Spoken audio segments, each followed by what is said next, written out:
ಆತ್ಮೀಯ ವಿದ್ಯಾರ್ಥಿಗಳೇ, ಈ ಯೂನಿಟ್ಸ್ ಆ್ಯಂಡ್ ಮೆಜರ್ಮೆಂಟ್ ಇದರಲ್ಲಿ ಪಾರ್ಟ್ 2 ಅಂದರೆ ಸಿಗ್ನಿಫಿಕೆಂಟ್ ಫಿಗರನ್ನು ಇವತ್ತು ಡಿಸ್ಕಸ್ ಮಾಡ್ತಾ ಹೋಗೋಣ.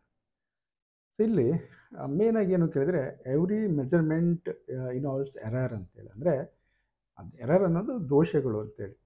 ಯಾವುದೇ ಒಂದು ಮೆಜರ್ಮೆಂಟ್ ಮಾಡಿದಾಗ ನಿಮಗೆ ಅಲ್ಲಿ ಮಿಸ್ಟೇಕ್ಗಳು ಕಾಣ್ತವೆ, ಅಂದರೆ ದೋಷಗಳು ಇರ್ತವೆ ಅನ್ನುವಂಥದ್ದು. ಈಗ ನಮ್ಮ ಹತ್ರ ಇರುವಂಥ ಸ್ಕೇಲನ್ನು ತಗೊಳ್ಳೋಣ. ಸೊ ಸ್ಕೇಲನ್ನು ತೊಗೊಂಡು ನೋಡಿದರೆ ಇದು ಸೆಂಟಿಮೀಟ್ರಲ್ಲಿರುತ್ತೆ.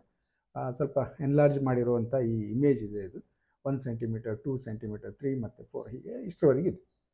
ಯಾವುದೋ ಒಂದು ನಾವು ಆಬ್ಜೆಕ್ಟಿನ ಒಂದು ಲೆಂತನ್ನು ನೋಡಬೇಕು ಅಂದರೆ ಏನು ಮಾಡ್ತೀವಿ, ಈ ಜೀರೋ ಲೈನ್ ಏನಿದೆ ಅದಕ್ಕೆ ಒಂದು ಎಂಡನ್ನು ಕೊಯಿನ್ಸೈಡ್ ಬರೋ ಹಾಗೆ, ಅಂದರೆ ಅಲ್ಲಿಗೆ ಸ್ಟಾರ್ಟ್ ಆಗೋ ಹಾಗೆ ಬಿಟ್ಕೊಡ್ತೀವಿ.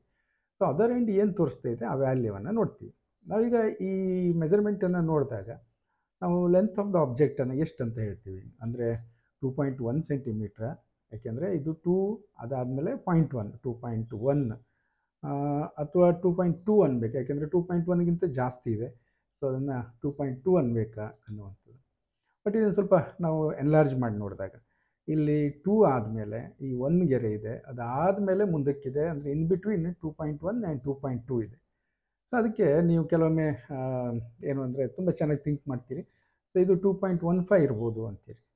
ಬಟ್ ಈ ಸ್ಕೇಲ್ ಅನ್ನೋದೇನು ಅಂದರೆ ಈ 1 ಸೆಂಟಿಮೀಟ್ರನ್ನು 10 ಡಿವಿಷನ್ಸ್ ಮಾಡಿದ್ದೀವಿ. ಅಂದರೆ ಒಂದು ಡಿವಿಷನ್, ಒಂದು ಗೆರೆ ಏನು ತೋರಿಸುತ್ತೆ 0.1ಅನ್ನು ನಾವು ಅದಕ್ಕೆ ಲೀಸ್ಟ್ ಕೌಂಟ್ ಅಂತ ಕರಿತೀವಿ. ಅಂದರೆ ಈ ಸ್ಕೇಲಲ್ಲಿ ನಾವು 0.1ವರೆಗೆ ಮೆಜರ್ ಮಾಡ್ಬೋದು. So that is the least count of the instrument ಅಂತೇಳಿ. ಹಾಗಾಗಿ 1.5 ಅನ್ನೋದು ತಪ್ಪು, ಯಾಕೆಂದರೆ ಆ ಸ್ಕೇಲ್ ನಮ್ಮ ಹತ್ರ ಇಲ್ಲ. ಅದು ಈ ಸ್ಕೇಲಲ್ಲಿ ಅಷ್ಟು ಸಣ್ಣ ವ್ಯಾಲ್ಯೂ 0.05ಅನ್ನು ನಾವು ನೋಡೋಕ್ಕಾಗಲ್ಲ. ಹಾಗಾದರೆ ಇವಿಷ್ಟರಲ್ಲೂ ಯಾವುದು ಕರೆಕ್ಟು? 2.1 ಅನ್ನೋದಾ, 2 ಅನ್ನೋದಾ, ಅಥವಾ 2.15 ಅನ್ನೋದಾ? ಬಟ್ ಆ್ಯಕ್ಚುಲಿ ನಾವು ಇದನ್ನು ಏನು ಮಾಡ್ತೀವಿ ಕೇಳಿದರೆ 2.1 ಅಂತ ತಗೋತೀವಿ, ಯಾಕೆಂದರೆ 2.2ಗೆ ಅದು ಇನ್ನೂ ರೀಚ್ ಆಗಿಲ್ಲ ಅಂತೇಳಿ. ಸೊ ಟೋಟಲಿ ಏನಾಗಿತ್ತು ಕೇಳಿದರೆ ನಮಗೆ 2 ಬಗ್ಗೆ ಯಾವುದೇ ಡೌಟ್ ಇಲ್ಲ. ಈ 2 ಅನ್ನೋದು 100% ಕರೆಕ್ಟ್ ಇದೆ. 0.1 ಅನ್ನೋದ್ರ ಮೇಲೆ ಆ ಪ್ಲೇಸಲ್ಲಿ ನಮಗೆ ಅದು 0.1 ಅಥವಾ 0.2 ಈ ಥರ ಡೌಟ್ಗಳಿವೆ. ಸೊ ಹಾಗಾಗಿ ನಾವೀಗ ಮೆಜರ್ ಮಾಡಿರುವಂಥ ಮೆಜರ್ಮೆಂಟಲ್ಲಿ L = 2.1 ಸೆಂಟಿಮೀಟರ್ ಅಂತ ಇದೆಯಲ್ಲ. ಸೊ ಈ 2 ಅನ್ನೋದು ಏನಾಗಿದೆ ಅಂದರೆ ಇದಕ್ಕೆ ನಾವು ರಿಲೇಯಬಲ್ ಡಿಜಿಟ್ಸ್ ಅಂತೀವಿ. ರಿಲೇಯಬಲ್ ಅಂದರೆ ನಂಬಿಕೆಗೆ ಅರ್ಹವಾಗಿರುವಂಥದ್ದು. ಸೊ ಅದನ್ನು ಈಸಿಯಾಗಿ ನಾವು ನಂಬೋದು ಅನ್ನುವಂಥದ್ದು. ಇನ್ನು ಈ 1 ಅನ್ನೋದೇನಿದೆ, ಪಾಯಿಂಟ್ ಆದಮೇಲೆ 1 ಇದೆಯಲ್ಲ, ಇದು ಸ್ವಲ್ಪ ಅನ್ಸರ್ಟನ್. ಅದು ಹೌದು ಅಥವಾ ಬೇರೆ ವ್ಯಾಲ್ಯೂ ಇರ್ಬೋದು, ಈ ಥರ ಡೌಟ್ಗಳು ನಮಗೆ ಬರ್ತಾ ಇವೆ. ಸೊ ಈಗ ನೋಡಿ, ಸಿಗ್ನಿಫಿಕೆಂಟ್ ಫಿಗರ್ ಅಂದರೆ ಏನು ಗೊತ್ತಾ, ಅಥವಾ ಸಿಗ್ನಿಫಿಕೆಂಟ್ ಡಿಜಿಟ್ಸ್ ಅಂತಲೂ ಹೇಳ್ತಾರೆ. ಆ್ಯಕ್ಚುಲಿ ಅದೇನು ಕೇಳಿದರೆ ದ ರಿಲೇಯಬಲ್ ಡಿಜಿಟ್ಸ್. ಇಲ್ಲಿ ರಿಲೇಯಬಲ್ ನಂಬಿಕೆಗೆ ಅರ್ಹವಾಗಿರುವಂಥದ್ದು, ನಾವು ಅದನ್ನು ನಂಬೋದು ಕರೆಕ್ಟಾಗಿ, ಯಾವುದೇ ಡೌಟ್ ಇಲ್ಲ ಅದ್ರ ಬಗ್ಗೆ. ಅಂಥ ಡಿಜಿಟ್ಸ್ ಅಂದರೆ ಗೊತ್ತಾಗತ್ತೆ ಅನ್ಕೋತೀನಿ ನಿಮಗೆ. ಸೊ ಅಂಥದ್ದು ಎಷ್ಟಿದೆ ಪ್ಲಸ್ 1 ಅನ್ಸರ್ಟನ್, ಅಂದರೆ ಫಸ್ಟ್ ಅನ್ಸರ್ಟನ್ ಅಂತ ಕರಿತೀವಿ. ಅನ್ಸರ್ಟನ್ ನೀವು ಹಿಂಗೆ 2, 3 ಮಾಡ್ಕೊಂಡು ಹೋಗ್ಬೋದು, ಅವೆಲ್ಲವೂ ಆಗಲ್ಲ. ಬಟ್ ಫಸ್ಟ್ ಅನ್ಸರ್ಟನ್ ಡಿಜಿಟ್ಸನ್ನು ನಾವು ಸಿಗ್ನಿಫಿಕೆಂಟ್ ಫಿಗರ್ ಅಂತ ಕರಿತೀವಿ. ಹಾಗಾಗಿ ಡೆಫಿನೇಷನ್ ಸಿಕ್ತು ನಿಮಗೆ. The reliable digits plus the first uncertain digit are known as significant figure ಅಂತ ಕರಿತೀವಿ. ಈಗ ಸಪೋಸ್ ನಾವೊಂದು ಮೆಜರ್ಮೆಂಟ್ ಮಾಡಿದ್ವಿ, ಯಾವುದೊಂದು ಲಾಂಗ್ ಲೆಂತ್ ಇರುವಂಥ ಟೇಪ್ ತೊಗೊಂಡು ಅಳತೆ ಮಾಡಿದ್ವಿ, 287.5 ಸೆಂಟಿಮೀಟ್ರ್ ಬಂದಿದೆ. ಸೊ ಇದು ಮೆಜರ್ಮೆಂಟ್ ಆ ಒಂದು ಸ್ಕೇಲಲ್ಲಿ ನಾವು ಮಾಡಿರುವಂಥದ್ದು. ಹಾಗಾದರೆ ಇದರಲ್ಲ ಸಿಗ್ನಿಫಿಕೆಂಟ್ ಫಿಗರ್ ಎಷ್ಟಿರುತ್ತೆ ಅಂತ ಕೇಳಿದರೆ ಇಲ್ಲಿ 287 ಬಗ್ಗೆ ನಮ್ಗೆ ಡೌಟ್ ಇಲ್ಲ, ಯಾಕೆಂದರೆ ಇದು ರಿಲೇಯಬಲ್ ಅಥವಾ ಸರ್ಟನ್, ನಂಬಿಕೆಗೆ ಇರುವಂಥದ್ದು. ಸೊ ಪಾಯಿಂಟಾಗಿ 5 ಬಂದಿದೆ ನೋಡಿ, ಇದು ಅನ್ಸರ್ಟನ್. ಹಾಗಾಗಿ ನಮಗೆ ರಿಲೇಯಬಲ್ ಎಷ್ಟಿದೆ 3 ಇದೆ, ಆಮೇಲೆ ಅನ್ಸರ್ಟನ್ ಎಷ್ಟಿದೆ 1 ಇದೆ, ಟೋಟಲಿ ಸೊ 4 ಸಿಗ್ನಿಫಿಕೆಂಟ್ ಫಿಗರು ಇದರಲ್ಲಿದೆ ಅನ್ನೋದು ತಿಳ್ಕೊಬೇಕು ನಾವು. ಓಕೆ, ನೆಕ್ಸ್ಟು ಏನು ಕೇಳಿದರೆ ಯಾವುದೇ ಒಂದು ಈ ರೀತಿ ನಾವು ಸಿಗ್ನಿಫಿಕೆಂಟ್ ಫಿಗರನ್ನು ಡಿಸೈಡ್ ಮಾಡಿದ ಮೇಲೆ, ಈಗ ನೋಡಿ ಹಿಂದಿನ ಎಕ್ಸಾಂಪಲಲ್ಲಿ ನಮಗೆ 4 ಸಿಗ್ನಿಫಿಕೆಂಟ್ ಫಿಗರ್ ಬಂತು. ಆ ರೀತಿ ಡಿಸೈಡ್ ಮಾಡಿದ ಮೇಲೆ ಅಂದರೆ ಆ ಇನ್ಸ್ಟ್ರೂಮೆಂಟ್ ಯಾವುದು ಅದರ ಮೇಲೆ ನಾವು ಡಿಫೆಂಡ್ ಮಾಡ್ತೀವಿ. ಅಂದರೆ ಒಂದು ರಿಲಯಬಲ್, ನಂಬಬಹುದಾಗಿರುವಂಥದ್ದು, ಮತ್ತೊಂದು ಮೊದಲನೇ ನಂಬಿಕೆ ಡೌಟ್ಫುಲ್ ಆಗಿರುವಂಥದ್ದು. ಸೊ ಇಷ್ಟಕ್ಕೆ ನಾವು ಸಿಗ್ನಿಫಿಕೆಂಟ್ ಫಿಗರ್ ಅಂತ ಕರಿತೀವಿ. ಯಾವಾಗ ನಾವು ಅದನ್ನು ಒಂದು 4 ಸಿಗ್ನಿಫಿಕೆಂಟ್ ಫಿಗರು 3 ಅಂತ ನಾವು ಅದನ್ನು ಡಿಸೈಡ್ ಮಾಡಿದ್ವಿ, ಆಮೇಲೆ ನಾವು ಅದನ್ನು ಯೂನಿಟ್ ಚೇಂಜ್ ಮಾಡಿದರೆ ಆ ವ್ಯಾಲ್ಯೂಸ್ ಏನು ಚೇಂಜ್ ಆಗಲ್ಲ ಅಂತೇಳಿ. ಸೊ ಈಗ ನೋಡಿ, ಫಾರ್ ಎಕ್ಸಾಂಪಲು 2.308 ಅಂತ ಇದೆ, ಇದು 4 ಸಿಗ್ನಿಫಿಕೆಂಟ್ ಫಿಗರ್ ಇದೆ. ಓಕೆ, ಸೆಂಟಿಮೀಟ್ರಲ್ಲಿದೆ. ನೀವು ಯೂನಿಟ್ ಚೇಂಜ್ ಮಾಡಿದ್ರಿ ಅಂದ್ಕೊಳ್ಳಿ, ಇದನ್ನು ಬೇರೆ ಬೇರೆ ಯೂನಿಟ್ಗಳಲ್ಲಿ ಮೀಟ್ರಿಗೆ ಮಾಡೋದಾದರೆ ಡಿವೈಡ್ ಬೈ 100 ಅಥವಾ ಇಂಟು 10⁻⁻² ಮಾಡ್ತೀವಿ. 0.02 ಅಂದರೆ ಇಲ್ಲಿಯೂ ಕೂಡ ಇದು MM ಬಂದರೆ 23.08 ಆಗುತ್ತೆ, ಅಥವಾ ನಾವು ಮೈಕ್ರೋಮೀಟರಿಗೆ ಹೋಗೋದಾದರೆ ಈ ರೀತಿ ಆಗುತ್ತೆ. ಮೈಕ್ರೋ ಅಂದರೆ 10⁻⁻⁶ ಅಂತೇಳಿ. ಸೊ ಇವೆಲ್ಲವಕ್ಕೂ ಕೂಡ ಸಿಗ್ನಿಫಿಕೆಂಟ್ ಫಿಗರು 4 ಇರುತ್ತೆ. ಅಂದರೆ ಯಾವುದೇ ಯೂನಿಟ್ ಚೇಂಜ್ ಆದಾಗ ಸಿಗ್ನಿಫಿಕೆಂಟ್ ಫಿಗರು ಚೇಂಜ್ ಆಗಲ್ಲ ಅಂತ. ಸೊ ಇನ್ನು ಮುಂದೆ ಗೊತ್ತಾಗುತ್ತೆ ಹೇಗೆ ಅಂತೇಳಿ.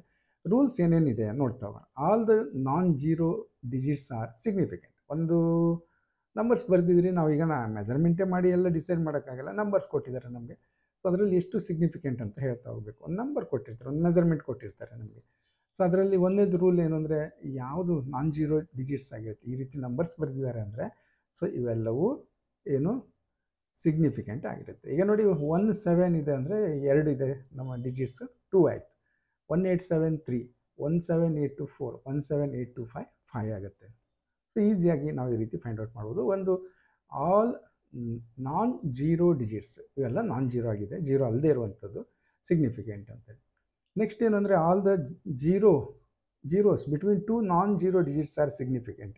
ಅಂದರೆ ಈಗ ಜೀರೋ ಬರುತ್ತೆ ಬಟ್ ಮಧ್ಯದಲ್ಲಿ ಬಂದಿರುತ್ತೆ, ನಾನ್ ಜೀರೋ ಡಿಜಿಟ್ಸ್ ಮಧ್ಯದಲ್ಲಿ ಬಂದಿರುತ್ತೆ, ಅವೆಲ್ಲವೂ ಕೂಡ ಸಿಗ್ನಿಫಿಕೆಂಟ್ ಆಗಿರುತ್ತೆ ಅಂತೇಳಿ.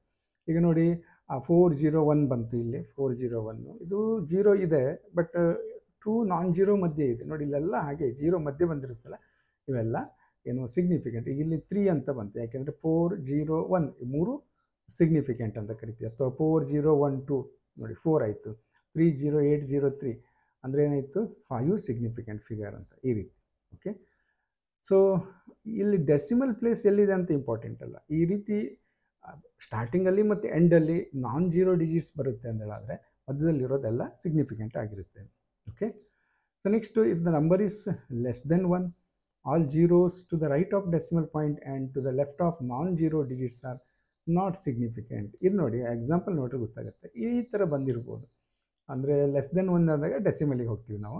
ಸೊ 0.002308 ಬಂತು. ಈ ಅಂಡರ್ಲೈನ್ ಮಾಡಿರೋ ಜೀರೋಸ್ ಇದೆಯಲ್ಲ, ಇವ್ಯಾವುದು ಸಿಗ್ನಿಫಿಕೆಂಟ್ ಆಗಲ್ಲ. ಅಂದರೆ ಲೆಫ್ಟ್ ಆಫ್ ದ ನೋಡಿ zeros to the right of decimal point and to the left of non zero, ಇಲ್ಲೆಲ್ಲೂ ನಂಬರ್ಸ್ ಇಲ್ಲ, ಯಾವುದು ನಾನ್ ಜೀರೋ ನಂಬರ್ಸ್ ಇಲ್ಲ, ಡಿಜಿಟ್ಸ್ ಇಲ್ಲ.